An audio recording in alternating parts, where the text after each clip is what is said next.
dengan keputusan Trump ini yang kemudian secara tiba-tiba kesannya istilahnya menghentikan aktivitas lembaga besar berpengalaman seperti USAID yang eksis tahun 60-an ya kalau tidak salah. Bapak 50. Mas Yudi melihatnya ini seperti apa sebenarnya dari sisi decision Trump ini? Apa memang ada sesuatu yang tidak beres di lembaga donor seperti itu atau memang ini tuntutan zaman aja begitu?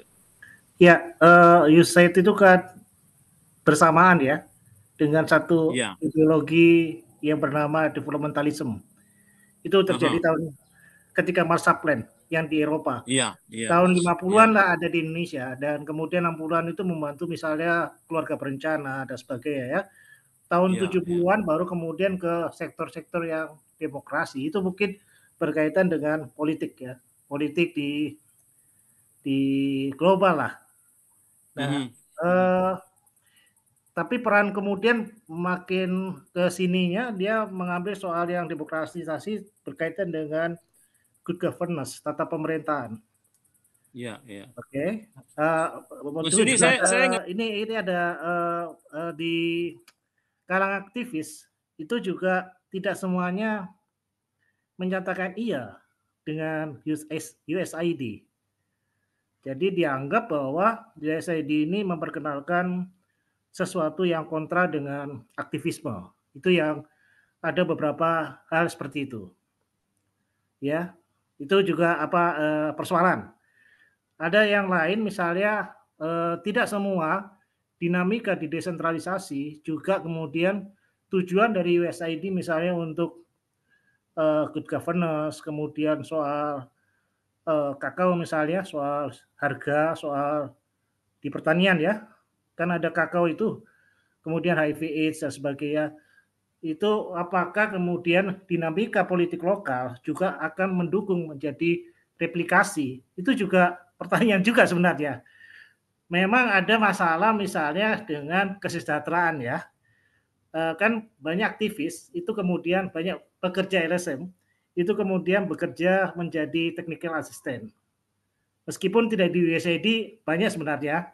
Sehingga kemudian ada doa yang menyebutkan kita berdoa menurut donor kita masing-masing. Itu kental sekali pada zaman-zaman kita itu waktu kita Iya, iya, iya, iya, LSM. iya, iya, iya, Jadi iya. Oke, oke. ini agak masalah memang. Jadi Mhm. maksud saya memang akan memukul ketika kemudian pada supporting di tingkat daerah. Tingkat daerah sebenarnya juga harus ya banyak potensi pendapatan yang tidak tersesat gitu loh. Maksud saya misalnya dana alokasi khusus itu program prioritas siapa? Apalagi sekarang ada penghematan itu juga akan memukul. Tapi ya Trump saya kira dia ini kan USAID kalau mengeluarkan bantuan kan tidak langsung ke presiden ya. Ada dua ini, Partai Republik dan Partai Demokrat itu saling akan berperan dalam merelokasi anggaran sebenarnya. Misalnya ketika di Afghanistan misalnya, banyak sekali ke sana misalnya. Kan tidak USAID kalau di seluruh dunia tidak merata itu bantuannya sebenarnya. Akan menyangkut soal politik, akan menyangkut soal eksistensi dari Partai Republik dan Partai eh, Demokrat. Saya kira Trump ini seperti Reagan, dia agak, kalau saya bilang agak neolib lah dia, atau nasionalisme tapi etno nasionalisme. Jadi nasionalisme yang didasarkan oleh etnis, kulit putih misalnya tuh, bukan bukan anu apa Bisa tapi ini. bisa disebut lagi di seperti apa itu maksudnya? Apa karena Jadi setelah melihat siapa lagi Elon Musk itu yang sampai kode Nazi itu atau gimana tuh? enggak sih. Jadi ini kan juga berkaitan dengan konstelasi sebenarnya bahwa ada Oke. janji-janji kemungkinan tidak terrealisasi pada periode sebelumnya. Mhm, mhm, mhm, mhm. Jadi kemudian masyarakat Amerika kemudian milih Trump itu bagian untuk eh, jalan keluar bagi mereka. Sebagian itu kan itu sebenarnya kalau dilihat posisi angka juga nggak jauh-jauh amat dari pesaingnya sebenarnya. Iya, Itu. iya.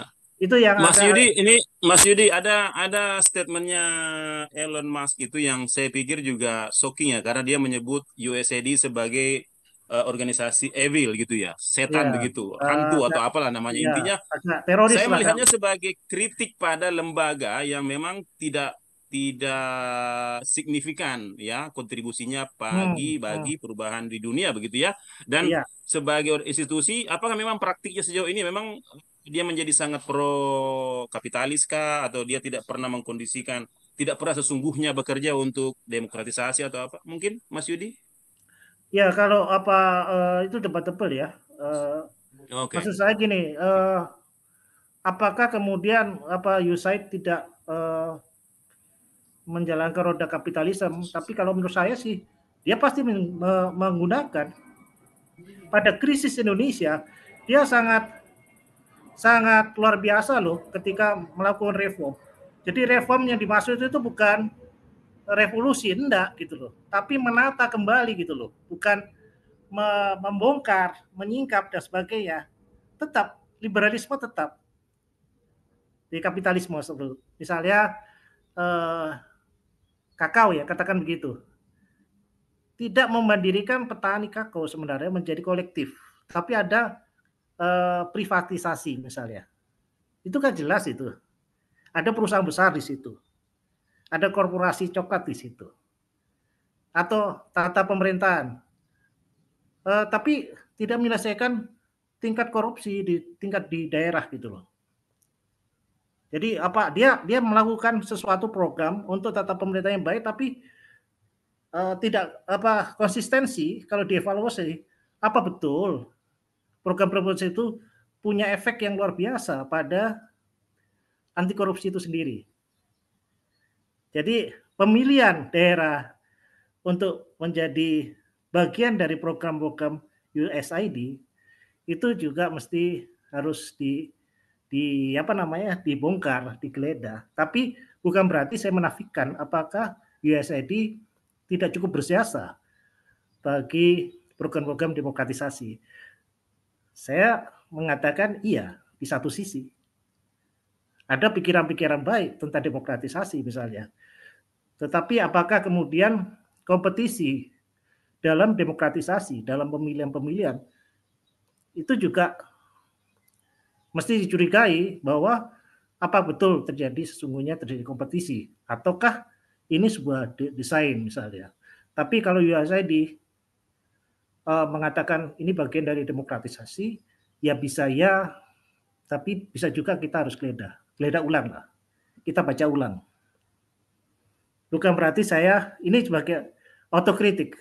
Bukan berarti saya nggak pernah kerja untuk USAID. Ya, bagian dari kerja-kerja USAID hampir semua aktivis LSM di Sulawesi Selatan itu juga merasakan gitu. Itu juga harus ada sesuatu yang diambil makna baiknya. Tapi harus digeledah ulang menurut saya, dibaca ulang. Iya, iya. Begitu. Iya, ini menarik karena untuk beberapa hal yang Mas Yudi sebut itu juga saya sempat involve juga ya, seperti proyek kakao yang bagaimana pemerintah Amerika mengajak ya perusahaan-perusahaan atau otoritas pertanian saya mereka memberi atensi pada perbaikan kualitas kakao di Hmm, Sulawesi hmm. Selatan misalnya. Dan saya pikir itu sangat krusial. Tapi mungkin dari sisi lain bisa jadi kan ini mengamankan bagaimana trader, bagaimana pengusaha kakao itu yang dapat margin besar begitu ya Iya, iya. di bisnis ini. Anyway, saya terima kasih banyak untuk poin-poin itu. Saya